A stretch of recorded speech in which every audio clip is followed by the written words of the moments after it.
ప్రతి కస్టమర్ వరంగల్ హైవేకి ఎందుకు ఇన్వెస్ట్ చేస్తుంది? అవును, చాలా మంది వరంగల్ హైవేకి ఇన్వెస్ట్మెంట్ చేస్తారు. ఎందుకు అనగా వరంగల్ తెలంగాణకు క్యాపిటల్ కాబోతుంది, అదే విధంగా హైదరాబాద్ ఇండియాకి క్యాపిటల్ కాబోతుంది.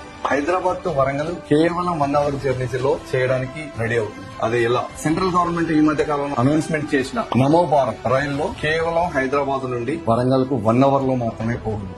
అంటే వరంగల్ వరకు జంట నగరం కాబోతుంది. హైదరాబాద్ వరంగల్ జంట నగరాలు కావచ్చు. వినడానికి అతిశయోక్తి కావచ్చు, ఇది రాబోయే రోజుల్లో నిజం అవుతుంది. అందుకే చాలా మంది కస్టమర్లు వరంగల్ హైవేకి ఇన్వెస్ట్మెంట్ చేస్తారు. దానిలో భాగంగా మన శ్రీ సిద్ధి వినాయక ప్రాపర్టీ డెవలపర్స్ నుండి హిల్ కౌంటీ అనే వెంచర్ వచ్చింది. అది వరంగల్ హైవేకు అతి సమీపంలో ఈజీ రేరా డిటిసిపి అప్రూవల్ తో ఆల్ డెవలప్మెంట్స్ తో సిసి రోడ్స్ గానీ, అండర్ గ్రౌండ్ డ్రైనేజ్ గానీ, ఎలక్ట్రిసిటీ గానీ, చుట్టూ కాంపౌండ్ గానీ అన్ని డెవలప్మెంట్స్ తో మీ ముందుకు వస్తుంది. ఒక్కసారి ఇన్వెస్టర్ మా సైట్ విజిట్ చేసి మీ విలువైన ఇన్వెస్ట్మెంట్ ను ఎక్కడ ఇన్వెస్ట్ చేయాలో డిసైడ్ చేసుకుంటాం. ఇది ఛాలెంజ్ గా చెప్తున్నాం. కేవలం 10 లక్షలకే మనం ప్లాట్ ఇస్తున్నాం కాబట్టి